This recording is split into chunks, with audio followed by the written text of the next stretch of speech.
आशा करता हूं आप सब बहुत अच्छे होंगे। मेरा नाम है सिद्धांत अग्निहोत्री। स्टडी ग्लोस पे आपका बहुत बहुत स्वागत है। तो दोस्तों, आज टाइम्स ऑफ इंडिया का ये बहुत ही अच्छा एडिटोरियल है। तो आज हम बात करेंगे अगेन हीट वेव्स की। गर्मी, चुभती जलती गर्मी का मौसम आया, सब पहाड़े पे भागेंगे।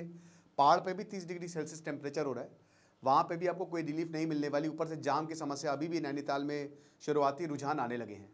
तो बात करेंगे बहुत अच्छे से। लेकिन भैया, द सुपीरियर मैंस वे, आप इस कोर्स को अवेल कर सकते हैं। Today is the last day और 18 तारीख को क्लास शुरू होगी। मतलब प्रॉपर, कल तो इंट्रोडक्टरी सेशन था, तो आप डिस्क्रिप्शन कमेंट बॉक्स से लिंक दिया है।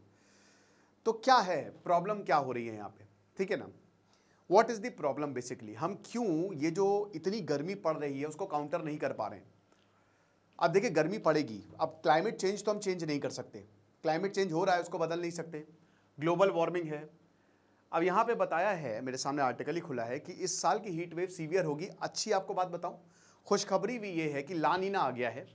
तो नॉर्मल से 105% ज़्यादा, मतलब 105% एवरेज से 5% ज़्यादा रेनफॉल आपको देखने को मिलेगी। यानी कि इस बार बारिश अच्छी खासी होगी।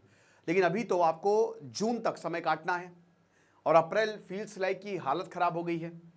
तो यही बताया गया है कि large part of the country में जो टेम्परेचर है वो ऊपर जा रहा है। अब देखिए, ऐसा नहीं है, चीज़ें बदली हैं। पहली चीज़ अवेयरनेस। यहां कुछ सालों में अवेयरनेस बढ़ी है। क्यों बढ़ी है? क्योंकि गर्मी फील होती है। गर्मी एक ऐसी चीज़ है ना कि ये आपको लगेगी तो लगेगी, सब इफेक्ट होंगे इससे। शुरुआत में हमने चीज़ों को इग्नोर किया, पूरी तरीके से इग्नोर किया। हमने क्या किया, हम पेड़ काटते गए, हम अर्बनाइजेशन करते गए, हम शीशे की बिल्डिंग्स बनाते गए।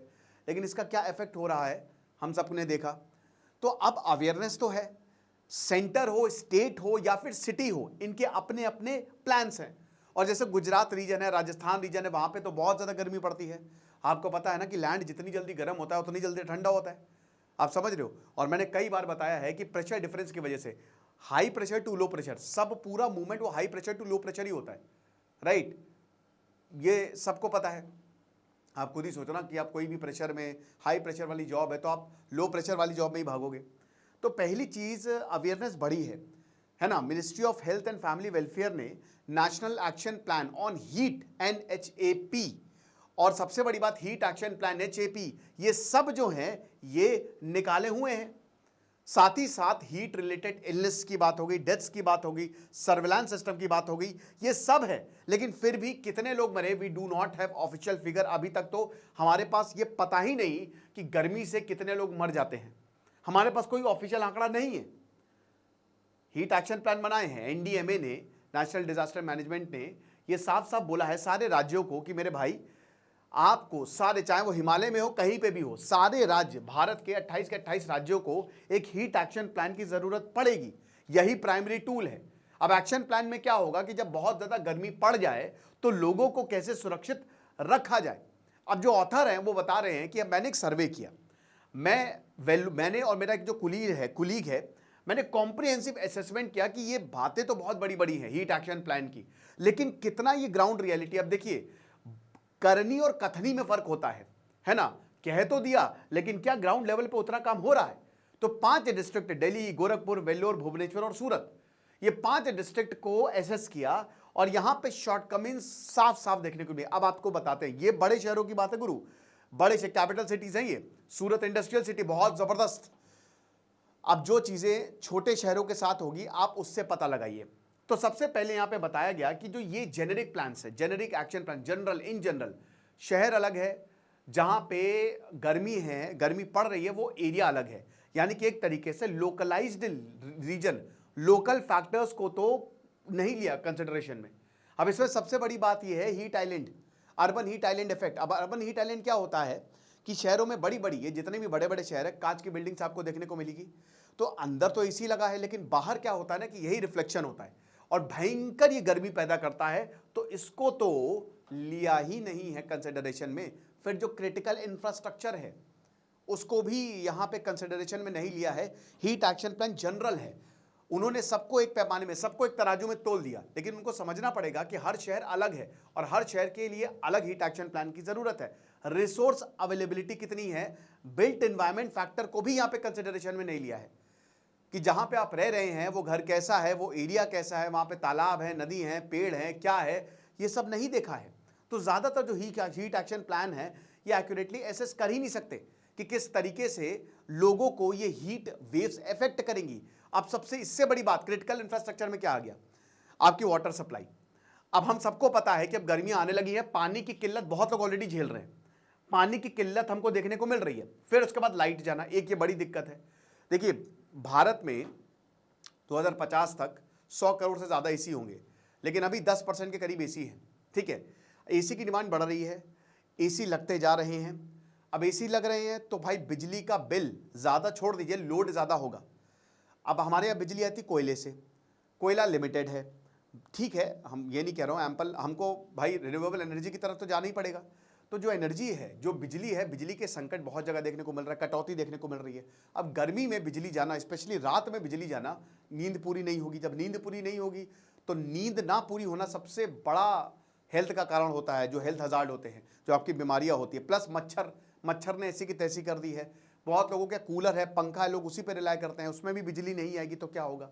अब ये तो बड़े शहरों की बात है ना, 5 शहर 5 डिस्ट्रिक्ट की बात है, लेकिन छोटे शहरों में तो ये प्रॉब्लम और ज्यादा है। 7-7 8-8 घंटे तक अभी कटौती हो सकता है देखने को मिले। फिर ट्रांसपोर्टेशन है ना, एक जगह से दूसरी जगह जाना। अब भाई देखो क्या होता है कि कुछ लोगों का खुद के व्हीकल होते हैं, कुछ लोग जो है वो पब्लिक ट्रांसपोर्ट का इस्तेमाल करते हैं, लोकल ट्रेन हो गई या फिर बसेस हो गई। अब उनमें बहुत ज़्यादा भीड़ होती है, ठसाठस भीड़ होती है, भयंकर गर्मी यहाँ पे देखने को मिलती है। या तो एसी बस हो, उसका भी किराया ज़्यादा है, ये भी चीज़ है। ये सब क्रिटिकल इंफ्रास्ट्रक्चर है। पब्लिक हेल्थ सर्विस के आपके मैं क्या ही बताऊँ, वो तो सभी को पता है ना। तो एक तरीके से बहुत ज़्यादा प्रिपेयर्ड नहीं है हम। बहुत 2024 में भी बहुत शहर जो हैं, कई शहरों ने बिजली और पानी का संकट देखा। ये दो चीज़ें देखी है यहाँ पे शहरों ने। चेन्नई में पानी की क्राइसिस आई, शिमला में पानी की क्राइसिस आ गई, बैंगलोर में पानी की क्राइसिस अभी भी चल रही है, पंजाब में पानी की क्राइसिस है, देखना पड़ेगा। उसके बाद सेकंड पॉइंट जो आता है यहाँ पे, जो अपग्रेडेशन तो करने पड़ेंगे आपको इंफ्रास्ट्रक्चर पे। अब इसमें क्या, कूलिंग शेल्टर्स बनाने पड़ेंगे। जगह जगह पे आप कूलिंग शेल्टर्स बनाइए, स्पेशली वहां पे जहां पे ज्यादा लोग काम करते हैं, वहां पे कूलिंग शेल्टर्स हो सकता है। कूलिंग शेल्टर्स, तंबू लगा दीजिए, तंबू भी ऐसा हो कि वहां से रिफ्लेक्शन ज्यादा हो, मतलब हीट वो गर्मी फील ना हो। जितना ज़्यादा कॉन्क्रीटाइजेशन होगा उतना ज़्यादा गर्मी फील होगी। उसके बाद कूलर, अच्छे बड़े बड़े कूलर लगाइए, फैंस लगाइए, ताकि लोग यहाँ पे आके आराम कर सके। डिहाइड्रेशन की एक बड़ी समस्या हो जाती है, पानी का इंतजाम करिए, वाटर एक्सेस पॉइंट होने चाहिए, इमरजेंसी मेडिकल फैसिलिटी। गरीबी मरेगा ना, तो अगर कोई ऐसे बेहोश हुआ तो तुरंत इमरजेंसी में उसको लेके जाया जा सके। और 24/7 इलेक्ट्रिसिटी सप्लाई और बाकी एडिशनल रिसोर्सेज और पर्सनल, जो कि अभी तो बिल्कुल भी हम कोई भी शहर जो है ये फॉलो नहीं कर रहा है। यहाँ पे ये 5 डिस्ट्रिक्ट को असेसमेंट करके पता चला, ठीक है। तो दूसरी चीज ये है कि इस सबके लिए पैसे की जरूरत है ना।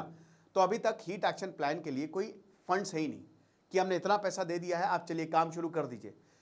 तीसरा पॉइंट ये है कि जो अर्बन हीट आइलैंड इफेक्ट है उसको आप कैसे कम करेंगे, कैसे कूल बिल्डिंग्स को बनाएंगे आप। कूल बिल्डिंग्स यहाँ पे बनाई तो जा रही है, लेकिन वो सिर्फ अमीरों के लिए है।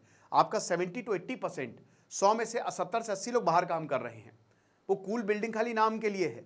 तो एनडीएमए गाइडलाइंस एक क्लियर फ्रेमवर्क देती है कि ये स्ट्रैटेजी जो है ये आपको हीट एक्शन प्लान में लानी होगी।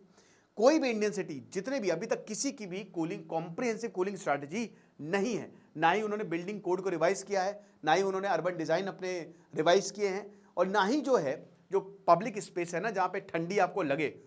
भाई पेड़ सबसे इंपॉर्टेंट होता है। पेड़, जब पेड़ के नीचे आप जाते हो कितना अच्छा लगता है। आप धूप में छाव ढूंढते हो ना, नहीं देखने को मिलता, तो दिक्कत है। तो अब क्या करना पड़ेगा भाई, नए क्लासिफिकेशन सिस्टम की जरूरत है। अभी जो करंट डेफिनेशन है हीट वेव्स की, वो मैक्सिमम डे टाइम टेम्परेचर पे आधारित है, लेकिन फील्ड साइड टेम्परेचर एक होता है। जैसे पिछले साल दिल्ली में टेम्परेचर 40 डिग्री सेल्सियस था, लेकिन 50 से ऊपर लग रहा था। क्यों? ह्यूमिडिटी कंबाइन कर दीजिए। फील्ड लाइक टेम्परेचर होता है कि एक्चुअल टेम्परेचर इतना है, लेकिन आपको कितना महसूस हो रहा है। और यही यहाँ पे खेला हो जाता है, क्योंकि इसमें बहुत सारे फैक्टर्स, इसमें ह्यूमिडिटी को नहीं लिया जाता है, इसमें हवाओं को नहीं लिया जाता है। तो इन सब चीजों को जब आप लेंगे तभी पता चलेगा। फील्ड्स लाइक टेम्परेचर पे ध्यान देना चाहिए, कितने टेम्परेचर पे आदमी की बैंड बच जाएगी, आदमी औरत की। और अब हीट वेव्स को एक नेचुरल डिजास्टर घोषित कर देना चाहिए दोस्तों। जैसे साइक्लोन्स है, फ्लड्स है, हीट वेव्स जो है अभी ये officially they are not classified as natural disaster, disaster management act 2005 में साफ साफ नेचुरल डिजास्टर्स की लिस्ट दी है, लेकिन हीट वेव उसमें आपको कहीं पे भी नहीं मिलेगा। तीसरा पॉइंट, अगेन इसमें लीगली बाइंडिंग सॉल्यूशंस देने पड़ेंगे, एनडीएमए को अपनी गाइडलाइंस रिवाइज करनी पड़ेगी, हर शहर को देखना पड़ेगा और देखना यह पड़ेगा कि भाई शहर की रिक्वायरमेंट क्या है, क्या शहर मांग रहा है। हो सकता है वो शहर में पेड़ अच्छे खासे हो बट वहां पे कूलिंग शेल्टर्स ना हो सकता है वहां पे पेड़ ही ना हो बट कूलिंग शेल्टर्स हो। तो शहर टू शहर डिपेंड करेगा, लोकल फैक्टर को देखना पड़ेगा, हीट आइलैंड इफेक्ट को कम करना पड़ेगा। आप समझ रहे हो, तभी तो चीजें हो जाएंगी। क्योंकि याद रखिए, क्योंकि क्लाइमेट क्राइसिस जो है ना, दैट इज फॉर रियल, और ये लगातार बढ़ती जा रही है। इस बार गर्मी पड़ेगी, 3 महीने आपकी बैंड बच जाएगी। अभी तो बोला है कि बारिश होगी, काफी अच्छी खासी बारिश होगी इस बार, बट वो भी हमको देखना पड़ेगा। होगी, जाहिर सी बात है, क्योंकि ला नीना आ गया है। La Nina is associated with good rain, but दिक्कतें हैं काफ़ी ज़्यादा। बाकी आपको क्या लगता है मुझे कमेंट बॉक्स में ज़रूर बताइएगा। डिस्क्रिप्शन और कमेंट बॉक्स में कोर्स का लिंक दिया, आप अवेल कर सकते हैं। खुश रहिए, पढ़ते रहिए। दिस इज सिद्धांत अग्निहोत्री साइनिंग ऑफ।